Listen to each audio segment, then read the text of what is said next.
Rated SPG. Striktong patnubay at gabay ng magulang ang kailangan. Maaaring may masiselang tema, lengguwahe, karahasan, sexual, horror o droga na hindi angkop sa mga bata.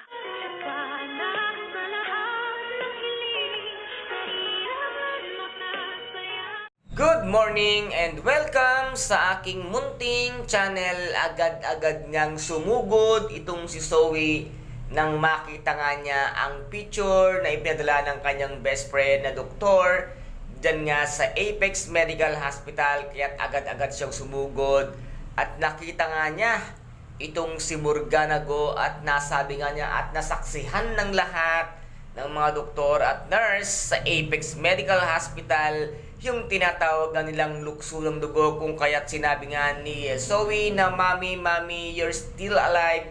Kaya agad-agad niya nga itong sinugod at niyakap at laking gulat naman syempre na taga-arti-artihan itong ang si Morganago para nga hindi malaman ng lahat dahil dumating na nga itong si Doc RJ at si Miss Giselle Tanyag nang makita nga ang reaction ni Zoe at dito nga ay niyakap niya at naitulak pa nga nito ngang si Morganago si Zoe at sinabi nga niya na hindi siya ang kanyang mami at siya ang half-sister nga ni Moira, pero ayaw maniwala ni Zoe dahil ramdam na ramdam nga daw niya na siya nga ang kanyang mami, kaya pinagpipilitan nga ni Zoe na ito ang kanyang mami at dito nga ay talagang hindi halos mapalagay ito ngang si Morganago nang yakap-yakapin nga siya ni Zoe nang kahit na halos itulak siya at dito nga ay nasabi niya nang biglaan nga sumabad itong si Dr. Annalyn Santos at sinabi nga niya na Ma'am Morgana, wag niyo pong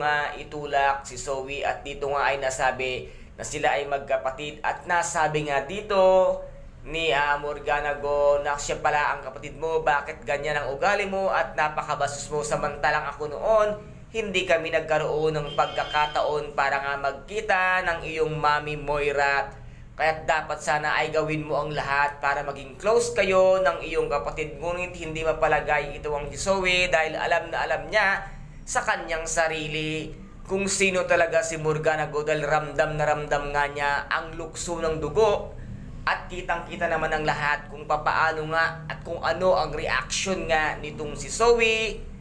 Dahil makita mo talaga si Zoe lamang ang makakakilala sa kanyang mami. Ano kaya ngayon ang gagawin nito ngang si Miss Giselle Tanyag ngayong narinig niya ang lahat ng pahayag nga nitong si Zoe sa harapan ni Morganago. Nakitang-kita mo talaga at kilalang kilala ni Zoe na ito nga si Moira ang kanyang mami at nasabi nga nitong si Zoe na Mami, ipagtapat mo na sa akin ang totohanan na ikaw yan at wag mo na akong lolokohin pa. Kaya dito naman ay biglang tumalikod nga si Morganago, baka mamaya ay hindi mapigil ang kanyang sarili at kung ano na ang kanyang magawa at umamin na rin siya na siya nga si Moira. And guys, ito po ang ating pakaabangan dito nga sa Abot Kamay na Pangarap na kung saan ay napaka-intense at kapanapanabik ang bawat eksena. At kung nagustuhan po ninyo ang aking videos for today, paki-subscribe na lamang po ng aking channel, paki-like and share para maging update kayo sa lahat ng gagawin kong videos.